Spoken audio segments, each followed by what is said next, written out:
Kymen, Mikkelin, Keski-Suomen, Kuopion, Pohjois-Karjalan ja Oulun läänissä navakaksi voimistuvaa etelätuulta, pilvistä ja huomenna paikoin vesi- tai räntäsadetta, lämpötila 0 asteen vaiheilla. Lapin läänissä voimistuvaa etelätuulta, pilvistä ja ajoittain lumi- tai räntäsadetta, edelleen hiukan lauhtuvaa. Yhdistämme asteetiin.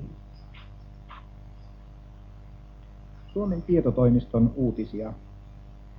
Puolan roomalaiskatolisen kirkon esimies kardinaali Stefan Wyszynski arvosteli jyrkästi hallituksen kirkkopolitiikkaa saarnatessaan noin 1000 kuulijalle Pyhän Johanneksen katedraalissa. Tämä vuosi on ollut hyvin kova meille. Kirkon oikeuksia on rajoitettu suuresti ja niitä rajoitetaan jatkuvasti. Maamme johtajien tulisi muistaa hallitsevansa ihmisiä eikä eläimiä, kardinaali sanoi. Hän arvosteli myös ulkomaiden kommunistijohtajia, joiden hän sanoi sekaantuneen Puolan sisäisiin asioihin. Muutamissa maissa on väitetty, että katolisella kirkolla olisi aivan liian vapaa asema Puolassa, kardinaali sanoi.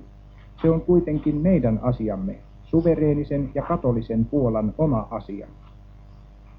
Ulkomaalaiset huomioitsijat olivat sitä mieltä, että kardinaali ilmeisesti halusi viitata siihen, että Puolassa valtion suhde kirkkoon on kiristynyt ennen kaikkea muiden neuvostoblokkiin kuuluvien valtioiden painostuksesta.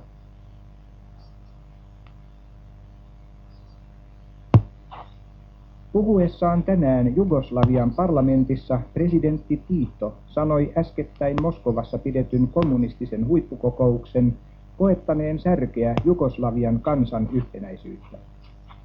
Jugoslaviaa vastaan esitetyt syytökset merkitsivät sekaantumista maan sisäisiin asioihin ja tosiasiain vääristelyä, Tito sanoi käsitellessään ensimmäistä kertaa virallisesti Moskovan konferenssia.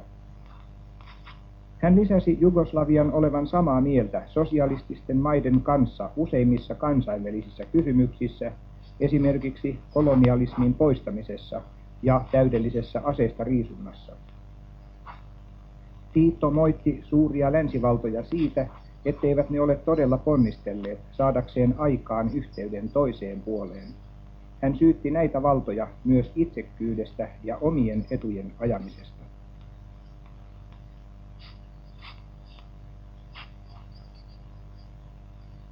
Noin 1000 itäsaksalaista pakeni joulupyhinä Länsi-Berliiniin, ilmoittavat länsivyöhykkeiden pakolaisviranomaiset.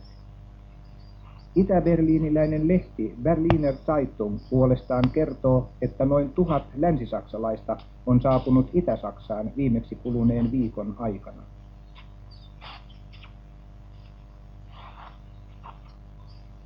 13 ranskalaista sotilasta, heidän joukossaan 11 muhamettilaista, sai joulunpyhinä surmansa taistelussa algerialaisia kapinallisia vastaan Philippevillin lähistöllä, sanotaan ranskalaisten tiedonannossa.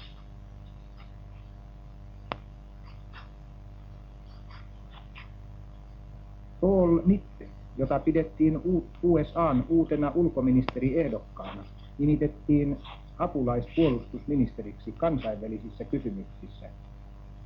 Tuleva presidentti John Kennedy sanoi, että Mittellä tulee olemaan huomattava tehtävä uusien aseistariisuntasuunnitelmien valmistelemisessa, ja että hän on vastuussa puolustusministeriön suhteista kansalliseen turvallisuusneuvostoon. Mitt joutuu myös valvomaan sosiaalista avustusohjelmaa ja puolustusministeriön ja ulkoministeriön välisiä suhteita aseistariisuntakysymyksessä.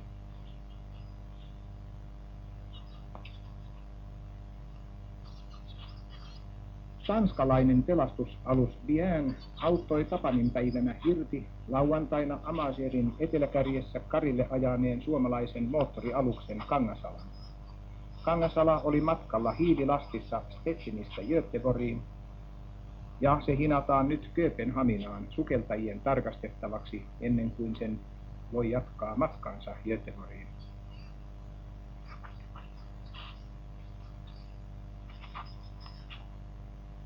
Oulussa alkoholiliikkeeseen viime yönä murtautuneet 2 mieshenkilöä poistuivat paikalta Kaiser-merkkisellä henkilöautolla, jonka rekisterinumero on KM 998.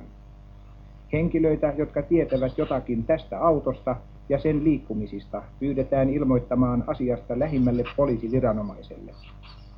Auto oli siis Kaiser-merkkinen henkilöauto, jonka rekisterinumero KM998.